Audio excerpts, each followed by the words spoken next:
Admission से संबंधित प्रावधान है। यह एक महत्वपूर्ण साक्ष्य है जो किसी मामले में तथ्यों को स्थापित करने में मदद करता है। कहानी से समझें। राम और श्याम के बीच जमीन का विवाद है। राम ने एक पत्र में लिखा, मैंने श्याम को 50,000 रुपये जमीन के बदले दिए थे। अदालत में यह पत्र प्रवेशन माना जाएगा क्योंकि राम ने खुद ही एक तथ्य स्वीकार किया है। प्रवेशन की परिभाषा। धारा 17। प्रवेशन एक मौखिक, लिखित या इलेक्ट्रॉनिक बयान है जो किसी व्यक्ति द्वारा किसी तथ्य के संबंध में दिया जाता है और जो उसके विरुद्ध प्रयोग किया जा सकता है। प्रवेशन के प्रकार। ए, न्यायिक प्रवेशन, जुडिशियल एडमिशन, कोर्ट के सामने दिया गया बयान। उदाहरण, अदालत में राम कहता है, हाँ, मैंने श्याम को पैसे दिए थे। बी, अन्यायिक प्रवेशन, एक्स्ट्रा जुडिशियल एडमिशन, सामान्य जीवन में दिया गया बयान जैसे चिट्ठी, ईमेल, व्हाट्सएप मैसेज। उदाहरण, राम ने श्याम को व्हाट्सएप पर लिखा, तुम्हारे 50,000 रुपये मैंने लौटा दिए। कौन प्रवेशन कर सकता है? धारा 18 से 20। पक्षकार, काजी, पार्टी टू द केस, मुकदमे में शामिल व्यक्ति। 2, प्रतिनिधि, रिप्रेजेंटेटिव, एजेंट, वकील, एडवोकेट या कानूनी अभिभावक।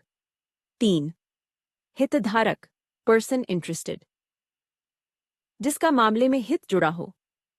4, तृतीय व्यक्ति, थर्ड पार्टी, यदि पक्षकार विशेष रूप से उसके बयान को संदर्भित करे। प्रवेशन का महत्व। धारा 21-23। प्रवेशन निर्णायक साक्ष्य, कंक्लूसिव प्रूफ, नहीं है, लेकिन यह पक्षकार के विरुद्ध प्रयोग किया जा सकता है।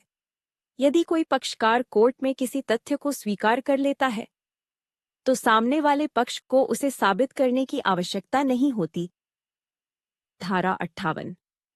अपवाद, एक्सेप्शंस, सिविल मामलों में। धारा 23। यदि पक्षकारों के बीच कोई समझौता हो कि किसी विशेष साक्ष्य को नहीं दिया जाएगा तो उसे प्रवेशन के रूप में नहीं लिया जा सकता। उदाहरण, राम और श्याम ने लिखित समझौता किया कि ईमेल को साक्ष्य नहीं माना जाएगा। अदालत ईमेल को प्रवेशन नहीं मानेगी।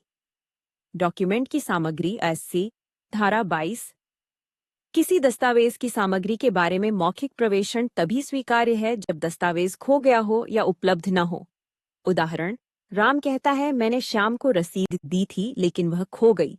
यदि रसीद नहीं मिलती तो राम का बयान प्रवेशन माना जा सकता है। निष्कर्ष।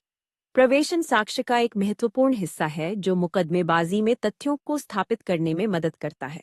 यह न्यायालय के समक्ष या सामान्य जीवन में दिया जा सकता है, लेकिन इसकी सीमाएं भी हैं। प्रवेशन साक्ष्य का एक शक्तिशाली हिस्सा है, लेकिन इसकी कुछ सीमाएं हैं। यह न्यायिक या अन्यायिक हो सकता है और पक्षकार, प्रतिनिधि या हितधारक द्वारा दिया जा सकता है। सच्चाई कभी छिपती नहीं, प्रवेशन उसे उजागर कर देता है।